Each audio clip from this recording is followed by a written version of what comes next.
la maîtresse de mon mari a fait une annonce choquante en annonçant leur mariage lors de notre anniversaire de mariage. J'ai alors révélé que j'étais propriétaire de toute son entreprise. Le verre de cristal dans ma main trembla légèrement tandis qu'Antoine, mon mari, se levait dans la lueur de la salle illuminée par les lustres. Il ajusta sa cravate comme s'il s'apprêtait à entrer dans une réunion de direction, non pas un dîner célébrant 12 ans de mariage. Merci à tous nos amis et collègues d'être ici, dit-il clairement et avec assurance. Alexis et moi avons parcouru un long chemin ensemble. Je souriais, le genre de sourire qu'une épouse afficherait à ce moment précis. Mais à l'intérieur, quelque chose se fissura. Le regard d'Antoine glissa trop vite sur moi, comme une case à cocher. Et ce sourire, poli à la limite de la fausseté, était le même que celui qu'il utilisait pour ses clients importants. Je jetai un coup d'œil autour de la table de ce dîner chez l'Ambroisie, le restaurant le plus luxueux de Lyon, où un seul repas pouvait égaler le salaire mensuel d'un assistant senior. Les amis et partenaires commerciaux d'Antoine, toutes des figures clés dans l'expansion de son empire logistique à travers le centre-est, étaient présents. Et à 4 sièges de moi, se tenait Hélène Moreau, la nouvelle directrice marketing de son entreprise, vêtue d'une robe rouge éclatante. Trop jeune, trop sûre d'elle, trop familière avec les yeux d'Antoine. Je les avais surpris en train d'échanger des regards au moins 3 fois ce soir-là. Peut-être que personne d'autre ne l'avait remarqué, mais moi, oui. J'avais vécu assez longtemps pour reconnaître quand un homme cachait quelque chose. Nous avons partagé de nombreux souvenirs ensemble, continua Antoine, levant son verre. Mais ce soir, je veux partager quelque chose de spécial. Hélène se pencha subtilement en avant. Sous la table, elle fouilla dans son sac. Ma gorge se serra. Antoine prit une inspiration. Je sais que cela peut être une surprise, mais en fait... Laissez-moi le dire. Coupa Hélène, se levant, la voix claire et posée comme si elle était sur une scène de conférence TED. Le tintement des couverts s'arrêta brusquement. Antoine et moi allons nous marier, annonça TL, brandissant une bague étincelante comme pour déclarer victoire devant une foule. La table se tut. Un invité en face de nous laissa tomber sa cuillère. Antoine ne parla pas. Il resta là, le menton levé, les yeux tendus pour paraître calme mais clairement tendus.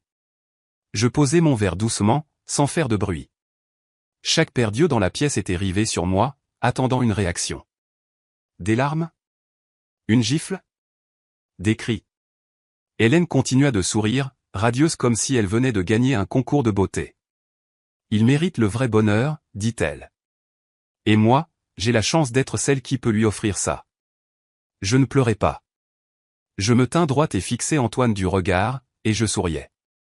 Pas froidement, pas avec le charme poli que j'avais utilisé pendant des années lors des dîners clients, mais le genre de sourire qui rendit Antoine visiblement nerveux pour le reste de la nuit. Il gigotait. Hélène me jeta un bref coup d'œil, déconcertée. Il pensait m'avoir humilié, vaincu devant tout le monde. Mais ce qu'il ne savait pas, c'est que ce soir était la nuit où je ferais mon premier pas. Après la grande annonce d'Hélène, l'air de la pièce sembla aspirer. Pourtant, je restais simplement assise, les lèvres légèrement incurvées, les yeux fixés sur Antoine. Il tira sur sa cravate, balayant la pièce du regard comme s'il ne parvenait pas à comprendre ma réaction, ou plutôt l'absence de réaction. Pas de larmes, pas de rage, pas de supplication. Je pris mon verre et le tapotai légèrement. Félicitations, dis-je, ma voix égale et froide. Hélène hésita. Antoine inclina la tête, essayant de deviner mon prochain mouvement. 45 minutes plus tard, le dîner se termina. Antoine et Hélène partirent dans une voiture pré-réservée. Je ne les regardais pas partir. Je sortis, mais pas pour rentrer à la maison. Je me rendis au bureau. La tour Rivoli se dressait fièrement au centre-ville de Bordeaux, Nouvelle-Aquitaine. Le 44e étage, siège officiel de Logistique Beaumont, était toujours éclairé. Mais Antoine ne savait pas que le 44e étage, non répertorié sur le répertoire des ascenseurs, était l'endroit où les vraies opérations avaient lieu. Mon empreinte digitale activa le lecteur de sécurité. Les portes s'ouvrirent, silencieuses et précises, comme toujours. Seules 2 personnes savaient que j'existais ici, Ruben, notre avocat de la famille depuis l'époque de mon père, et Nina, mon assistante personnelle depuis que j'avais obtenu mon MBA à l'INSEAD. Mon père, Richard Beaumont, n'était pas un sot. Lorsqu'il mourut subitement, à 24 ans, il ne me laissa pas une entreprise toute prête. Il me laissa le contrôle d'un réseau de fonds de capital investissement, y compris la propriété majoritaire de Logistique Beaumont. Je me souviens de ce qu'il m'avait dit lors de notre dernière réunion à New York, personne ne prend une jeune femme au sérieux, même si elle porte le nom de Beaumont. Alors ne te bats pas pour l'attention. Laisse-les te sous-estimer. Ensuite, utilise cela pour les emmener là où ils ne t'ont jamais vu venir. J'ai suivi son conseil. Lorsqu'Antoine postula pour le poste de CO dans une entreprise de logistique en herbe, c'est moi qui ai approuvé son dossier. Par l'intermédiaire d'une société écran, j'ai fourni le capital principal. Grâce à un réseau de fonds, je l'ai nommé PDG. 3 ans plus tard, Antoine ne le remit jamais en question, trop occupé à exhiber ses soi-disant compétences commerciales pour se demander pourquoi les portes s'ouvraient si facilement pour lui. Et moi, l'épouse silencieuse à ses côtés, je savais exactement quel jeu je jouais. Je m'assis dans le fauteuil en cuir de mon bureau sans nom. Sur le mur était accroché un tableau abstrait au fusain avec un coffre-fort mural caché en dessous. Je l'ouvris. À l'intérieur se trouvait l'acte de transfert original de Logistique Beaumont, estampillé du sceau rouge de sa société mère, Holding Capital Beaumont, nommant l'unique propriétaire comme Alexis Beaumont-Perrier. Pas Antoine, pas le conseil d'administration. Je photographiai tous les documents, puis les envoyai à Ruben avec un court message, activez la phase 2. À lundi à la réunion du conseil. L'écran de l'ordinateur s'illumina alors que j'ouvrais le fichier de présentation qu'Antoine avait préparé pour l'annonce de la restructuration à venir. Il prévoyait de licencier des dizaines d'employés de longue date qui étaient avec mon père depuis le début. J'ai tout réécrit. Dès demain matin, la version mise à jour serait entre les mains de chaque actionnaire, avec le nom du locuteur changé à la première ligne, PDG par intérim, Alexis Beaumont-Perrier. Je fermai l'ordinateur portable. Dans le miroir en face de moi, je vis un reflet différent. Non pas l'épouse silencieuse derrière un homme, mais la femme qu'il n'avait jamais vraiment comprise. Ce soir, Antoine pensait m'avoir humilié devant toute la ville, mais il ne savait pas que je n'étais jamais derrière lui. J'avais choisi de rester dans l'ombre jusqu'à ce que la lumière m'appartienne. Le lendemain matin, à 7h30 précise, je pénétrai dans le bureau du 44e étage avec un sentiment qui n'était pas la peur, mais une concentration absolue. Le protocole Artemis avait toujours été théorique, un plan d'urgence créé il y a 12 ans lors de longues nuits avec mon père. Comme il le disait, si tu détiens vraiment les rênes, tu dois être prête pour le jour où quelqu'un de tes plus proches te trahit. Je n'aurais jamais pensé que cette personne serait Antoine, mais c'est précisément pourquoi le plan avait toujours été prêt. Le verrouillage du système nécessitait 3 niveaux d'authentification, empreinte digitale, reconnaissance faciale et un code d'accès unique stocké hors ligne sur une clé USB que j'avais portée autour de mon cou pendant des années. Après le balayage final, je tapais 3 lignes de code. Un message apparut à l'écran, accès à tous les tableaux de bord administratifs sous l'autorité du PDG uniquement. À ce moment-là, Nina entra, tenant une tablette affichant des mises à jour en temps réel. Antoine vient d'essayer de se connecter depuis un appareil au bureau de Boulogne. Accès refusé. Je hochai légèrement la tête. Pas besoin de mots. La phase 1 était terminée. Phase 2, révéler les preuves. Depuis l'année dernière, j'avais soupçonné des irrégularités financières dans 2 projets de transport fédéraux gérés par Hélène. J'avais prévenu Antoine, mais il l'avait balayé d'un revers de main. Maintenant, je comprenais, ce n'était pas de la négligence. Il était de mèche. J'ouvris le dossier que Nina avait compilé au cours des 3 derniers mois, plus de 90 courriels détaillant le blanchiment d'argent par le biais de faux contrats, 6 enregistrements audio de Hélène négociant des pots de vin, et surtout, 3 documents numériques portant la signature d'Antoine. J'imprimai les copies physiques, les scellai dans un dossier rouge confidentiel et appelé Ruben. Vous livrerez ceci à chaque membre du conseil dans les 2 heures, en personne. Pas de mail. Compris, répondit-il, sans poser de questions. À 10 heures, Antoine avait appelé 8 fois. Je ne répondis à aucun appel. Il laissa un message vocal, Alexis, hier soir, c'était un malentendu. Tu es en train de tout faire exploser. Arrête avant que ça n'aille trop loin. Puis un message d'Hélène suivit, tu penses que tu es en train de gagner, mais je ne suis pas le genre de femme qu'on peut simplement écarter. N'oublie pas que tu n'étais qu'une épouse. Je suis l'avenir. Je ne répondis pas. Je transmis les 2 messages à Ruben, ajoutant, classez-les comme pièces justificatives. Cela pourrait être utile s'il dépose une plainte. Cet après-midi-là, j'entrai dans la réunion d'urgence du conseil d'administration, où Antoine pensait qu'il allait dévoiler son plan d'expansion sur le marché asiatique. Il entra dans la salle de conférence avec son assurance habituelle, mais se figea en me voyant à la tête de la table, des dossiers rouges déjà disposés devant chaque chaise. « Alexis. » Antoine fronça les sourcils. « Que faites-vous ici ?» Le directeur financier se tourna vers lui, le ton neutre. « Madame Perrier a convoqué cette réunion. Conformément aux termes de la propriété exécutive principale, elle en a le droit. » Antoine balbutia, puis me regarda avec un sourire forcé. « Qu'est-ce que c'est que ça ? Vous préparez un coup d'État. » Je ne répondis pas. J'ouvris mon dossier et le fis glisser vers Monsieur Dubois, le président. « Veuillez vous reporter à la page 13. Vous y trouverez la documentation audio complète et les analyses financières. » Personne ne parla pendant 5 minutes, juste le son des pages qui tournaient et la tension grandissante.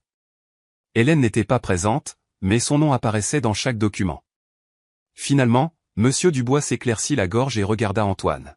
« Monsieur Lefebvre, nous aurons besoin d'une explication écrite formelle dans les 24 heures. » Antoine se tenait là, le visage pâle.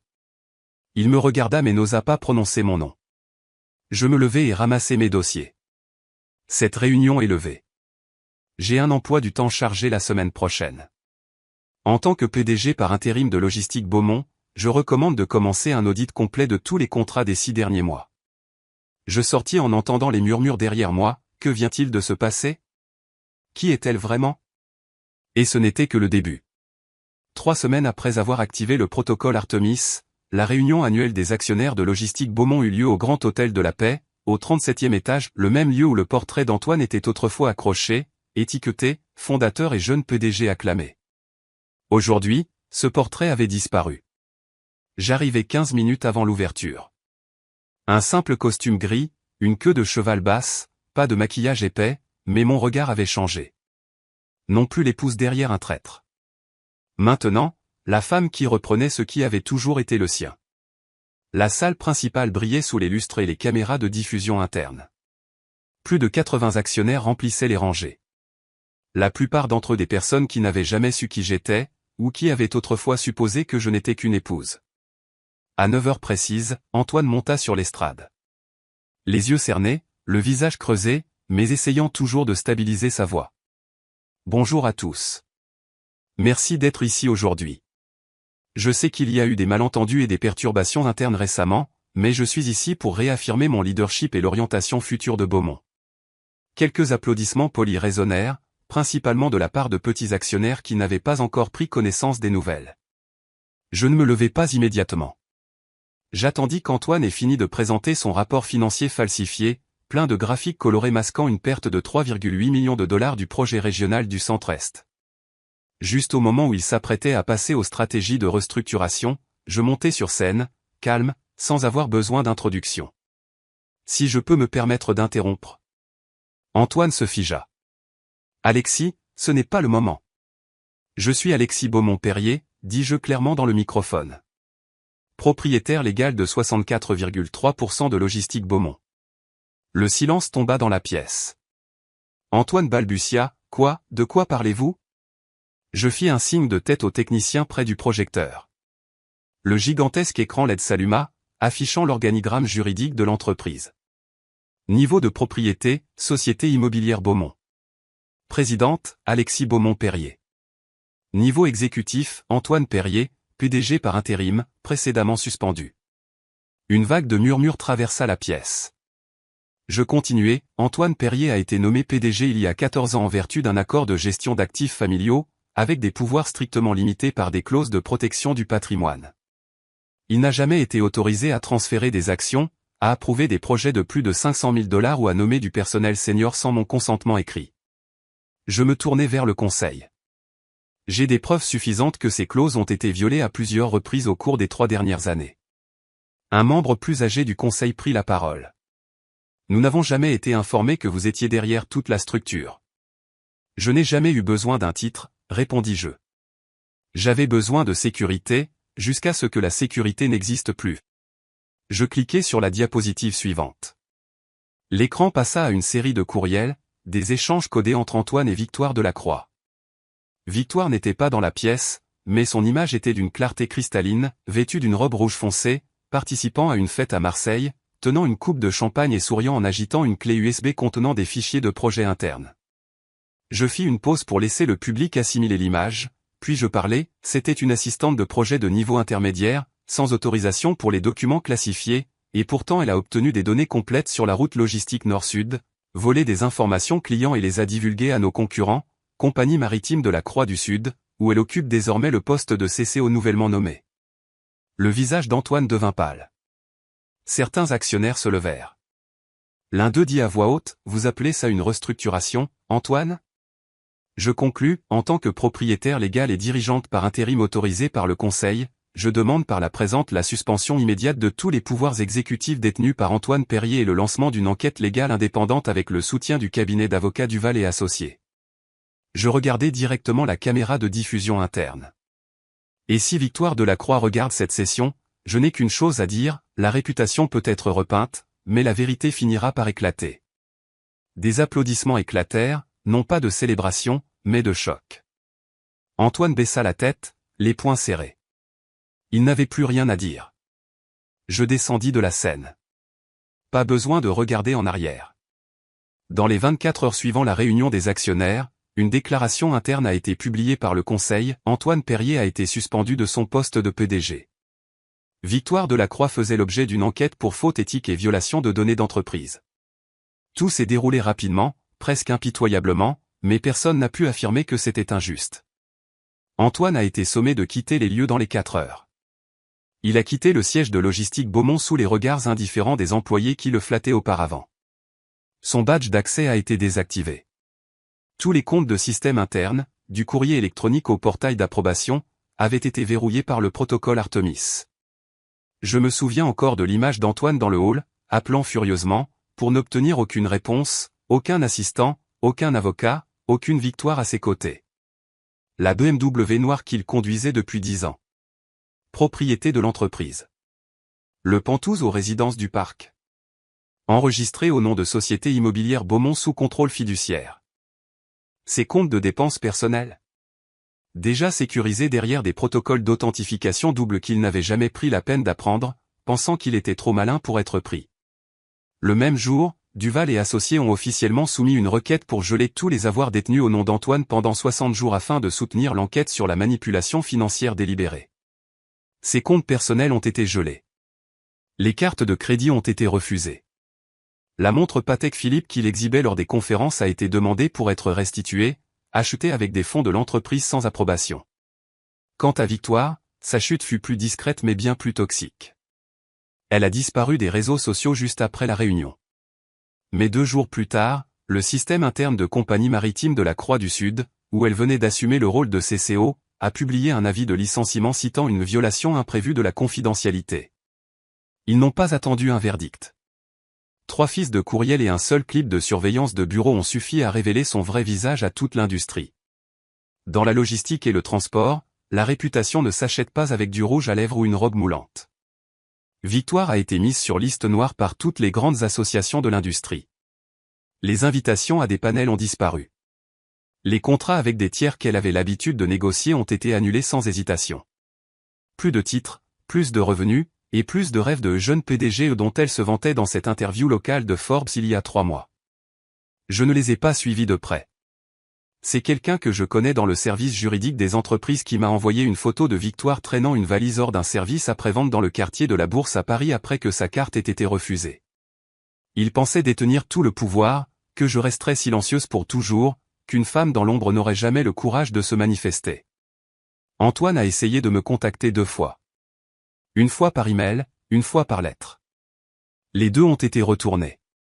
Il a même essayé d'appeler ma mère, mais elle n'a répondu qu'une seule phrase, elle ne vous doit rien, et il n'y a plus rien à dire. Je n'ai pas célébré leur chute, mais je ne les ai pas plaints non plus. Ce que Antoine et Victoire ont troqué pour quelques années de gloire éphémère, c'était leur dignité et leur confiance. Une fois que vous perdez cela, tout le reste n'est que fumée.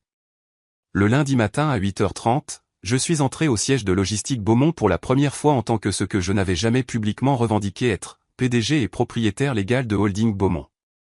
Non plus l'ombre d'Antoine, non plus l'épouse douce à table, avalant silencieusement les insultes. Je suis entré dans le hall dans un tailleur couleur ivoire, les cheveux tirés en arrière, mon expression si posée qu'elle fit même hésiter ceux qui connaissaient la vérité. Le chef de la communication, celui qui avait autrefois divulgué des fichiers internes à Victoire, baissa la tête au moment où il me vit.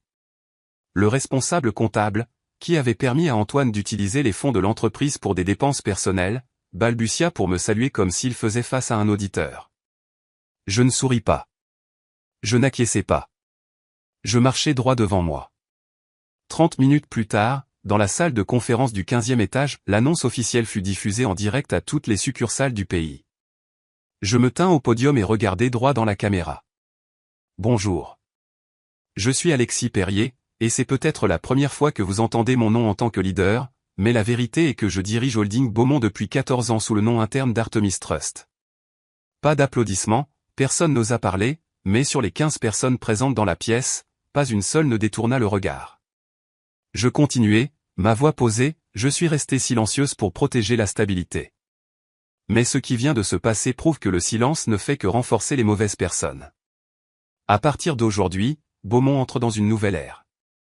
Je pressai la télécommande. L'écran derrière moi s'illumina avec un nouveau logo, une fusion du symbole d'Artemis Trust et de Winston Mondial. J'annonçais officiellement, Holding Beaumont fusionne avec Winston Mondial, autrefois le rival le plus féroce d'Antoine Perrier. Une vague de murmures se répandit dans la salle. Je savais pourquoi Antoine avait bloqué toutes les tentatives passées de collaboration avec Winston Mondial, mais c'était de l'histoire ancienne.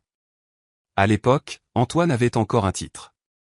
Maintenant, il n'avait même plus l'autorisation d'entrer dans le bâtiment. Je levai les yeux. Cette fusion ne concerne pas seulement la finance. Elle concerne la philosophie de leadership. Nous choisissons la transparence. Nous choisissons l'efficacité plutôt que le favoritisme. Et nous choisissons le talent plutôt que les relations. Cette dernière phrase fit taire quelques visages en bas. Ils savaient exactement ce que cela signifiait. 2 heures plus tard, je signai 3 ordres de personnel de niveau senior. 2 employés furent suspendus en attendant une enquête pour malhonnêteté. Un fut licencié pour avoir manipulé des rapports financiers afin de s'attirer les faveurs d'Antoine. Pas de préavis, pas de réunion avec les RH, pas de script merci pour votre service. J'ai envoyé un seul message à travers tout le système, l'ère Antoine et Victoire est terminée. Le même après-midi, je tins une réunion à huis clos avec l'équipe de Winston Mondial à l'hôtel Hilton, rejointe par notre partenaire financier venu de Londres. L'objectif, finaliser un investissement de 200 millions de dollars pour restructurer notre chaîne d'approvisionnement durable pour l'année à venir. L'ironie, c'était la proposition exacte que j'avais soumise à Antoine il y a 2 ans, celle qu'il avait jetée à la poubelle avec le commentaire « Les femmes ne comprennent rien à la logistique ». Aujourd'hui, je signais cet accord en mon nom propre. Moi. La femme autrefois considérée comme un simple décor à côté du PDG était maintenant la plus haute dirigeante de l'une des plus grandes entreprises de logistique de la côte est. En sortant de la salle de réunion, une jeune employée de Winston s'approcha de moi, hésitante. « Alexis, j'ai lu votre dossier. Je voulais juste vous dire merci de ne plus rester silencieuse. » Je lui fis un petit signe de tête et cette fois, je souris. Non pas par victoire, mais parce que je savais que je ne me battais pas seulement pour moi-même. J'avais ouvert la porte à beaucoup d'autres qui avaient été ignorés, qui avaient été appelés le soutien. Et je ne m'arrêtais pas là. 1 mois après l'annonce de la fusion, je suis retourné à l'ancien bâtiment de la rue Lafayette, autrefois le bureau privé de mon père, Georges Perrier. La pièce du 3e étage conservait encore son architecture classique, plafond lambrissé, fenêtres encadrées de noir et bibliothèque en cuir tout droit sortie des années 1960 américaines. Tout à l'intérieur était resté intact, comme si personne n'avait osé le déranger depuis 15 ans.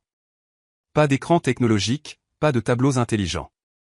Mais il y avait une chose dont je me souvenais clairement, le tiroir gauche de son bureau. Je l'ouvris, et là, il y avait la vieille boîte en bois enveloppée de velours bleu, immobile comme si elle avait attendu. J'en sortis la bague en argent gravée du blason original de Beaumont, un souvenir transmis par mon grand-père. En dessous se trouvait une Rolex en acier, pas d'un prix extravagant, mais le dernier cadeau que mon père m'avait fait avant de mourir dans un accident qui, je crois encore, n'était pas entièrement fortuit. J'enfilai la bague à ma main droite, regardant la lumière accrocher la pierre terne. Un flot de vieux souvenirs me submergea au des jours où je m'asseyais sur les genoux de mon père alors qu'il m'expliquait comment un simple contrat pouvait façonner le destin d'une entreprise entière. Cet après-midi-là, je tins une conférence de presse privée dans cette même pièce. Pas de logo voyant, pas de décor élaboré, juste moi, debout devant la caméra. J'ai autrefois caché ma véritable identité pour protéger l'héritage que mon père m'a laissé. Mais à partir d'aujourd'hui, je n'aurai plus à me cacher. Je levai la main, la bague en argent captant la lumière dorée du crépuscule, et dis clairement, en tant qu'héritière légitime, je restaure par la présente le bureau historique Beaumont, le siège original fondé par Georges Perrier en 1972. Des vétérans de l'industrie, autrefois rivaux, s'inclinèrent en reconnaissance. Les médias financiers mondiaux commencèrent à m'appeler la fille silencieuse qui a reconquis une dynastie. Mais je savais que reconquérir un héritage ne suffisait pas. Je ne pouvais pas répéter le passé. Je devais construire quelque chose pour l'avenir. Quelques semaines plus tard, j'ai restructuré la Fondation Beaumont, qui n'était auparavant qu'un fonds de bourse sous Antoine, en une puissante plateforme axée sur le développement et le soutien des jeunes femmes dans le leadership d'entreprise et la finance. La première initiative fut baptisée le programme Athéna, une série de formations au leadership conçue spécifiquement pour les jeunes filles issues de communautés minoritaires à travers la région des Hauts-de-France. J'ai personnellement sélectionné les 30 premières participantes. Pas de moyenne pondérée, pas de lettre de recommandation requise, juste une vidéo auto-enregistrée expliquant pourquoi elle pensait mériter cet investissement. Un clip me figea, une jeune fille à la peau brune, la voix tremblante, se tenait dans un garage usé dans les Hauts-de-France et disait « Je veux juste une chance de prouver que les femmes ne sont pas nées pour être des personnages de fond. » Je l'ai appelée le soir même. Lors du lancement du programme, je l'ai invitée à prendre la parole à mes côtés. Un message à une industrie encore criblée de préjugés, les femmes n'attendent pas d'être choisies. Elles construisent le chemin pour que les autres n'aient pas à attendre. Dans la presse, je suis devenu le nouveau modèle, une PDG qui a reconstruit un héritage et forgé un avenir avec une force tranquille. Les gens me demandaient si je prévoyais de me remarier. Je me contentais de sourire et de dire, je viens de me remarier avec moi-même, et cette relation mérite la priorité. Peu après, j'ai été invité à être la conférencière principale de la conférence des femmes leaders du Capitol à New York. Juste avant de monter sur scène, une organisatrice m'a demandé comment je souhaitais être présenté. J'ai fait une pause de quelques secondes, puis j'ai répondu doucement, « Appelez-moi Alexis Perrier ». La jeune fille autrefois effacée de la toile est maintenant celle qui tient le pinceau pour peindre toute la scène où le voyage d'une nouvelle Alexis Perrier est un puissant rappel que le silence n'est pas synonyme de faiblesse. Trahie, rejetée et poussée hors de l'empire portant le nom de sa propre famille, elle n'a pas cherché une vengeance bruyante. Au lieu de cela, elle a tranquillement rassemblé la vérité et préparé chaque étape pour reprendre sa place légitime. Dans la vie réelle, ceux qui sont sous-estimés sont souvent ceux qui détiennent la clé du vrai changement. Et quand ils se lèvent, ils ne se contentent pas d'exiger justice, ils redéfinissent ce que signifie réellement le pouvoir et la résilience. Quelles sont vos réflexions sur le parcours d'Alexis et le destin de ceux qui l'ont trahi? Partagez votre perspective ci-dessous. Et n'oubliez pas de suivre la chaîne pour plus d'histoires familiales puissantes et émouvantes à venir.